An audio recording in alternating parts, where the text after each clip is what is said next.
Hello and good morning, aloha. I am Kimo Hasi here representing the Ukulele Guild of Hawaii, and this is my good friend Keith Maile. And what we're here to do is share with you some wonderful things about ukulele. We have here Keith here. I'll let you hang on to this, buddy. Keith, other than being a member of the Ukulele Guild, is also an ukulele builder. So we thought we'd take this opportunity, Keith, to let you share your ukulele with us. Before we get into some of the specifics, can you tell us what type of ukulele, what size this is, so people all know? Well, this is basically a tenor size ukulele. Ah, okay. Do you prefer to build tenor ukes? I only build tenor ukes right now. Oh, that's good. Yes. I would think that tenors and concerts are probably the most two popular sizes of ukulele. So, four strings anyway. Can you tell us about this? Oh, Keith, I'm looking at this beautiful wood on this side. Tell us about the woods first of all. Well, Here?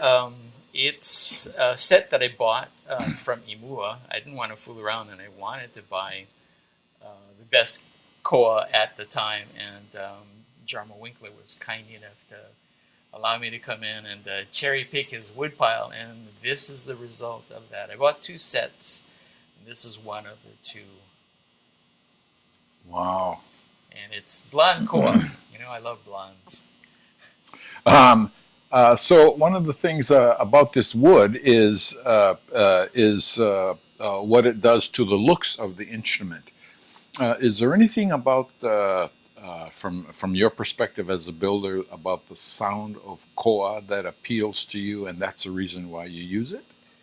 I've only been building ukulele for 3 years, Kimo. So, Ooh. I'm still wet behind the ears. Basically, I'm trying to find the lost note and trying to figure out what is a good sounding ukulele. So traditionally, I like koa, being a native Hawaiian. So I figured, I'm going to start with koa and use local woods and develop it and see what kind of sound can come about. As I look at this this ukulele from the standpoint of playability, action, I see and would predict that the action on this ukulele, based on how far the strings are above the fretboard, would be very nice. As I hold this instrument, I can confirm with you that the action of this ukulele is very, very nice. And good action, by the way, means there's absolutely no reason to try to put the death grip on the ukulele in order to hold a chord and get meaningful sound out of it. Especially if I'm down here around the 10th to the 12th fret and play a chord as opposed to one string down here, you hear that the sound is very nice and clear and defined. What else would you like to tell us about playability and action of this ukulele? Well, I was pretty conservative. I didn't take it too far close to the fret, so it can still be adjusted.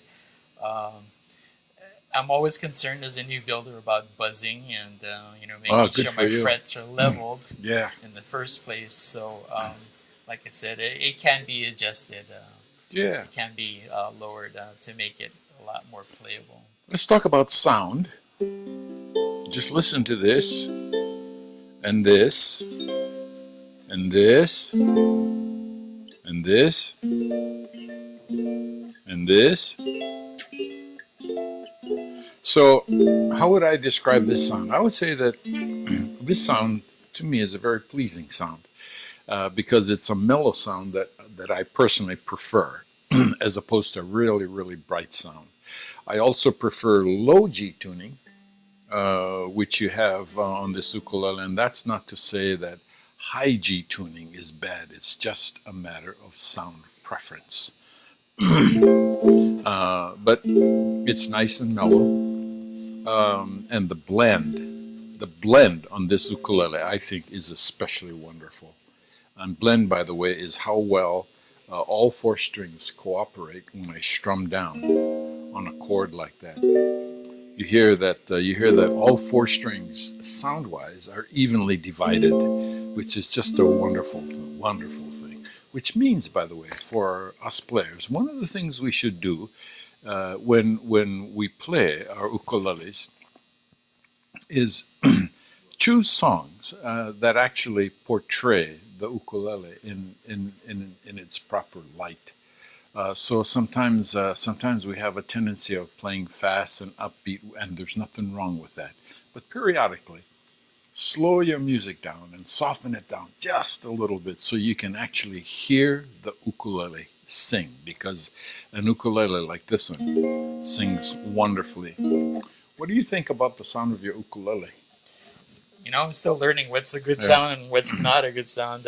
My current teacher, who's Sonny Bader, he says if the sustain goes longer than 5 seconds, it's a good sound, and to me that's still a little abstract. Yeah.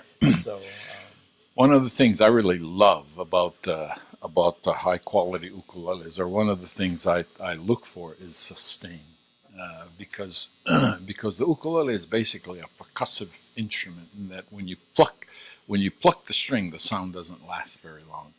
So I find that in ukuleles that have excellent sustain, I'm able to slow the music down a lot, which I really enjoy doing. So anyway, remember two names. Number one, Keith Maile, excellent ukulele builder. Number two, the Ukulele Guild of Hawaii. Speaking of the Ukulele Guild, we are having our annual exhibition and festival this November from the 18th to the 20th. It's going to be at the Moana Surfrider Hotel in Waikiki. And we already know that we're going to have about 100 high-quality ukes on display for you to come and see. So please remember the Ukulele Guild of Hawaii. November is our exhibition. If you'd like more information about that, contact us on our website. Thank you so much.